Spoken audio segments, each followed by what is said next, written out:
ಸೌಜನ್ಯ ಅತ್ಯಾಚಾರ ಕೊಲೆ ಪ್ರಕರಣಕ್ಕೆ ಮರು ಜೀವ ಇದೀಗ ಸಾಕ್ಷಿಗಳಿಗೆ ರಕ್ಷಣೆ ನೀಡಲು ಸುಪ್ರೀಂ ಕೋರ್ಟ್ ಆದೇಶ.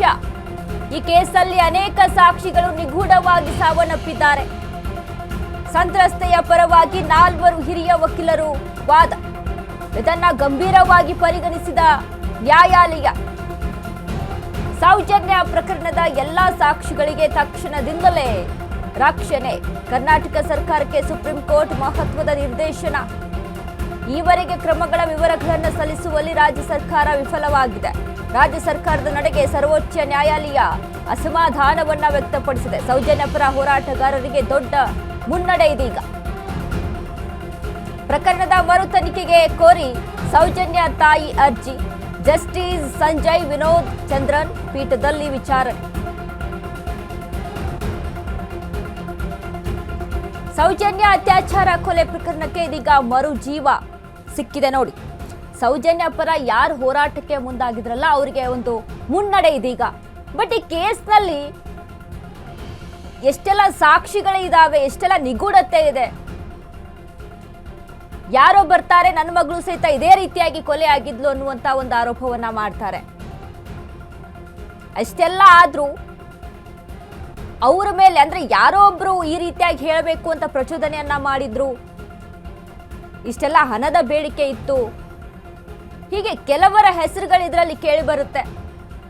ಬಟ್ ಇಷ್ಟೆಲ್ಲ ನಡೀತಾ ಇದೆ. ರಾಜ್ಯ ಸರ್ಕಾರ ಯಾಕೆ ಈ ಕೇಸ್ನಲ್ಲಿ ಇಷ್ಟೊಂದು ನಿರಾಸಕ್ತಿಯನ್ನ ತೋರಿಸ್ತಾ ಇದೆ?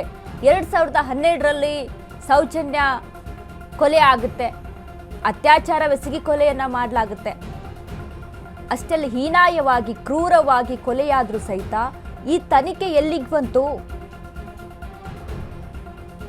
2012ರಲ್ಲಿ ಆದಂತ ಈ ಒಂದು ಕೊಲೆ, ಅತ್ಯಾಚಾರ ಕೊಲೆ ಏನಿದೆಯಲ್ಲ, ಇದಕ್ಕೆ ಸಂಬಂಧಪಟ್ಟಂತೆ ಈಗ ನಡೀತಾ ಇರುವಂತ ಇದುವರೆಗೂ ಸಹಿತ ಒಂದು ತಾರ್ಕಿಕ ಅಂತ್ಯವನ್ನ ತೆಗೆದುಕೊಳ್ಳೋದು ಬರೋದಕ್ಕೆ ಆಗ್ತಾ ಇಲ್ಲ. ಈ ಒಂದು ಕೇಸ್ನಲ್ಲಿ ಆರೋಪಿ ಯಾರು ಕೊಲೆ ಮಾಡಿದ್ದು, ಈ ಕೇಸನ್ನ ಆರೋಪಿಯ ವಿಚಾರಕ್ಕೆ ಸಂಬಂಧಪಟ್ಟಂತೆ ಕಂಡು ಹಿಡಿಯೋದಕ್ಕೆ ಇಷ್ಟು ವರ್ಷಗಳ ಕಾಲ ಬೇಕಾ? ಎಂತೆಂಥ ಕೇಸ್ಗಳನ್ನೇ ಜಾಲಾಡ್ಬಿಟ್ಟಿದ್ದಾರೆ ಪೊಲೀಸರು. ಬಟ್ ಈ ವಿಚಾರದಲ್ಲಿ ಯಾಕೆ, ಸೌಜನ್ಯ ಕೇಸ್ನಲ್ಲಿ ಯಾಕೆ ಇಷ್ಟೊಂದು ನಿರಾಸಕ್ತಿ ಸರ್ಕಾರ ತೋರಿಸ್ತಾ ಇದೆ? ಯಾವುದಾದ್ರೂ ದೊಡ್ಡ ದೊಡ್ಡ ಕೈಗಳಿದ್ರಲ್ಲಿ ಇದಾವ ಅಂತ ಈ ರೀತಿಯಾಗಿ ಸಾಕಷ್ಟು ಅನುಮಾನಗಳನ್ನ ಮೂಡಿಸ್ತಾ ಇದೆ. ಈ ಕೇಸ್ನಲ್ಲಿ ಏನೇನೆಲ್ಲ ಯಾವ್ಯಾವೆಲ್ಲ ತಿರುವುಗಳನ್ನ ಪಡೆದುಕೊಂತು, ರಾಜಕೀಯವಾಗಿ ಏನೆಲ್ಲ ತಿರುವುಗಳನ್ನ ಪಡೆದುಕೊಂತು ಈ ಕೇಸು, ಯಾರ್ಯಾರು ದೊಡ್ಡ ದೊಡ್ಡ ವ್ಯಕ್ತಿಗಳ ಹೆಸರುಗಳು ಇದರಲ್ಲಿ ಕೇಳಿ ಬಂದಿದೆ. ಇತ್ತೀಚಿನ ದಿನಗಳಲ್ಲಿ ನಡೆದಂತ ಘಟನೆಗಳು ಹೇಗಿದ್ದಾವೆ? ಬುರುಡೆ ಕೇಸು, ಆ ಒಂದು ಕ್ಷೇತ್ರದಲ್ಲಿ ಸಾಕಷ್ಟು ಅಂದ್ರೆ ಹೆಣಗಳನ್ನ ಅಲ್ಲಿ ಹೂಳಲಾಗ್ತಾ ಇತ್ತು. ಅತ್ಯಾಚಾರ ಎಸಗಿ ಮಹಿಳೆಯರನ್ನ ಹೂಳಲಾಗ್ತಾ ಇತ್ತು. ಏನೇನು ಒಂದಲ್ಲ ಎರಡಲ್ಲ ನೂರಾರು ವಿಷಯಗಳು ಈ ಒಂದು ಕೇಸ್ನಲ್ಲಿ ಹೊರಬಂದಿದೆ. ಬಟ್ ಇಷ್ಟೆಲ್ಲ ಆಗಿದೆ, ಸರ್ಕಾರ ಇದನ್ನ ಯಾಕೆ ಗಂಭೀರವಾಗಿ ತೆಗೆದುಕೊಳ್ತಾ ಇಲ್ಲ? ಇದನ್ನ ಯಾಕೆ ಪರಿಗಣನೆಗೆ ತೆಗೆದುಕೊಳ್ತಾ ಇಲ್ಲ? ಇಷ್ಟೊಂದು ಯಾಕೆ ನಿರಾಸಕ್ತಿಯನ್ನ ತೋರಿಸ್ತಾ ಇದೆ? ಸೌಜನ್ಯ ಕೇಸ್ ವಿಚಾರಕ್ಕೆ ಸಂಬಂಧಪಟ್ಟಂತೆ ಇದುವರೆಗೂ ಗಂಭೀರವಾಗಿ ತನಿಖೆ ನಡೆದಿದ್ರೆ ಇಷ್ಟೊತ್ತಿಗೆ ಆರೋಪಿ ಯಾರು ಅನ್ನುವಂಥದ್ದು ಹೊರಗೆ ಬರ್ತಿತ್ತು. ಇಷ್ಟು ವರ್ಷ ಕಾಲ ಬೇಕಾ ಈ ಕೇಸ್ನಲ್ಲಿ ಆರೋಪಿಯನ್ನ ಪತ್ತೆ ಹಚ್ಚೋದಕ್ಕೆ?